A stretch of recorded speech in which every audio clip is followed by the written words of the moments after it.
Chapter 1. In this chapter, we will be talking about the basic concepts of environmental sciences, philosophy, and fundamental concepts. Earth is geospatially isolated in the universe. It's a single unit, and population growth is exponential and not a gradual change. Population is increasing, but resources are not increasing. Therefore, resources are limited. Land is getting limited. Drinking water is getting limited. With pollution and all industrial practices, waste accumulation creating lots of environmental issues. Haiti is an example of what can happen when environmental degradation linked to high human population. Earth began 4.6 billion years ago and changing over the time. This illustration shows the appearance and disappearance of plant and animal species over the time. Time and the length of the time is different for a geologist compared to a non-geologist. For instance, chemists will expect changes within milliseconds, but geologists would expect changes over million years. Geological timescale. This is where you have all the geological events recorded with respect to the time. This is a long time calendar or deep time calendar. Please go through this and make a copy and have in front of your study table, as this is very important. James Hutton identified Earth as a superorganism, while James Lovelock introduced Gaia hypothesis, a set of hypotheses that likens Earth to a superorganism with interrelated, mutually adjusting systems. Earth is an organism. Life significantly affects the Earth's environment. Life modifies the environment for the betterment of life. Life deliberately or consciously controls the global environment. Earth is dynamic, alive, and complex. Everything alive with a beginning and an end. So we are dealing with environmental monitoring, environmental problems, and environmental problem prevention and protection for Earth's sustainable healthy life. Environment, a complex system with physical, biological, geological, ecological, and geopolitical aspects. This requires multidisciplinary research. Environmental geology, environmental chemistry or geochemistry, global climate change, biological diversity and ecosystems, environmental economics, environmental ethics, environmental law, all these different types of research going on about these environmental sciences. When it comes to environmental crisis, we talk about population, environmental hazards, resources and their limitations, contaminations, environmental ownership. Why do we study environmental geology? Well, we talk about this in introduction as well. So the environmental geology is applied geology. This will give you better understanding about environmental problems, will give better knowledge, geological knowledge for solving these environmental problems. And this will optimize the use of resources to maximize environmental benefits for the society. This figure shows all about environmental geology. Number 1, earth materials. Number 2, hazards. Number 3, land use planning and environmental impacts. Number 4, hydrologic processes. Please read each individual subtitles: earth materials, hazards, land use planning and environmental impacts, hydrologic processes, and understand the terms under these subtitles and refer those to the picture. There are 5 major fundamental concepts: population growth, sustainability, system and change, hazardous earth processes, scientific knowledge, and values. The number 1 environmental problem is the exponential growth of population. Earth's carrying capacity is limited. Resources are limited. Land is limited. But with high population, we are increasing the demand for those and increasing the waste, causing all environmental issues.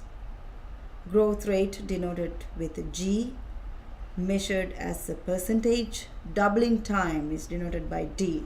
So D equals 70 over G. However, good news is that the rate of increase in population is decreasing. The population bomb. It is about to explode. Look at the population in billions increasing with time in all the countries in the world in general.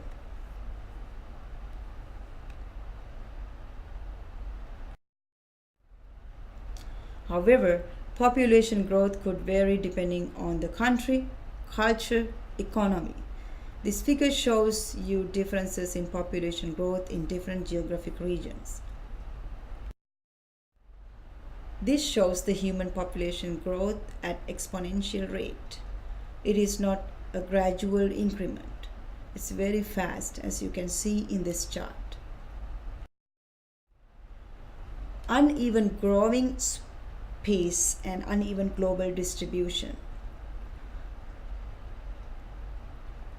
Some countries are overpopulated. Larger continents like Africa has more room, but not all land is useful, since you have to think about how to deal with environment, like the condition of the environment, such as deserts. So you need adjustments. Sustainability, an evolving concept. Sustainability is basically using resources carefully and wisely. Waste disposal and recycling are highly concerned under this title. Measuring sustainability. Use and consumption of resources, replenishment and renewable rates, development and improvement of human environment versus viable environment, not lead to environmental crisis. This is how you measure the sustainability of the environment.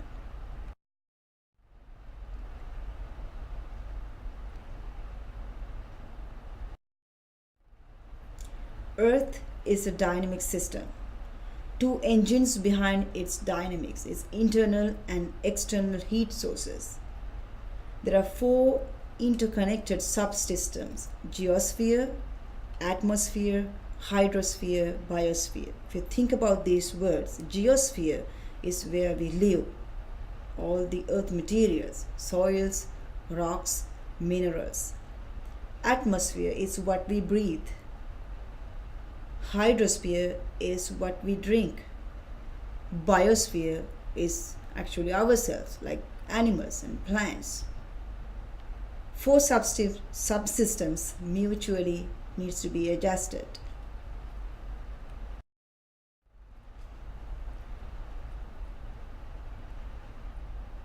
When you think about the system, the earth systems and changes, open versus closed systems. When you think about system changes, you need to talk about types of changes, rates of changes, scales of changes, etc. Rates of change, average residence time is important. The residence time is denoted by T, and S is the total size of stock. F is the average rate of transfer. The residence time means how long this material can survive in a place. So the total size of stock means, if you think about a lake environment, how long this lake water will be there. And the average rate of transfer, what are the processes this lake water can be transported. They will percolate, some part of it will percolate through soils and get into the groundwater. Some portion will evaporate with the sunlight. So then the resident time will be calculated based on the amount or the total size of the material available divided by average rate of transfer.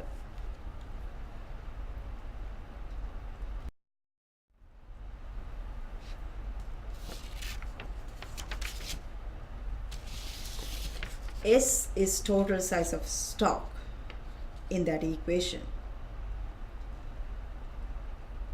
Example to think about, as I mentioned, the water in a lake.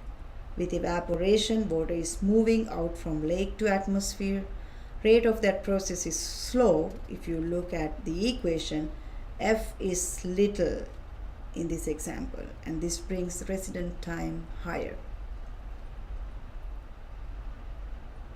Short-term changes creates long-lasting adverse effects. For example, landslides.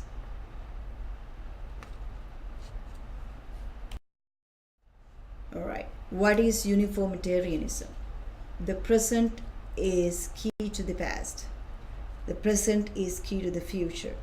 Changes of frequency and magnitude, geological processes and human activities.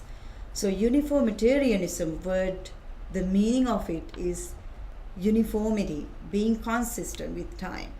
Biological, geological, chemical, physical changes happening today is happening in they were happening in past and they will be happening in future. So the being consistent. This concept is introduced by James Hutton.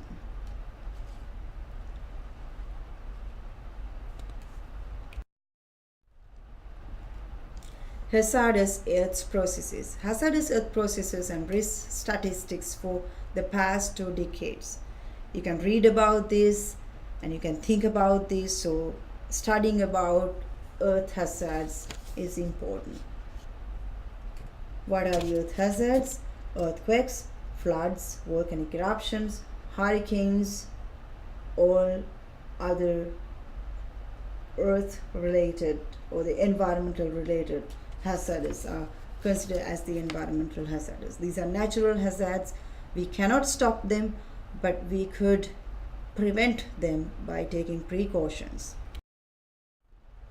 It is important to study how to identify hazardous event. Risk assessment explains type of hazards, probability of happening of the event, and results of the impact. There are different ways that you can assess the risk.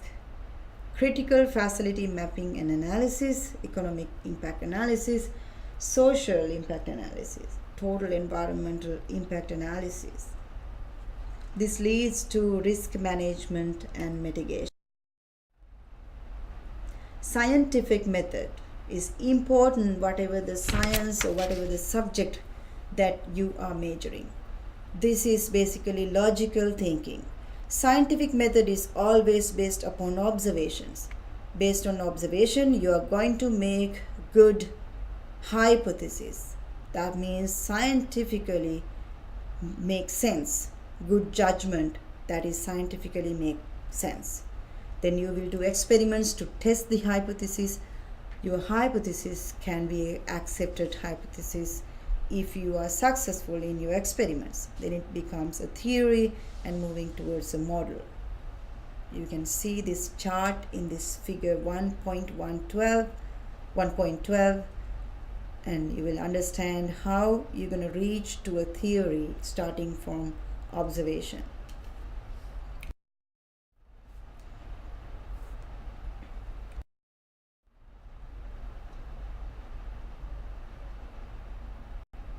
Science is an accumulated knowledge. The knowledge is basis for making decisions. Scientific methods that formulate possible solutions to environmental problems. Scientific design, structure more suitable for certain environmental settings. Scientific information is public awareness and environmental regulations. These are the questions that I would like you to think about for chapter 1. It is highly recommended to read chapter 1 and understand the basic concepts meaningfully. Feel free to contact me if you do have any questions.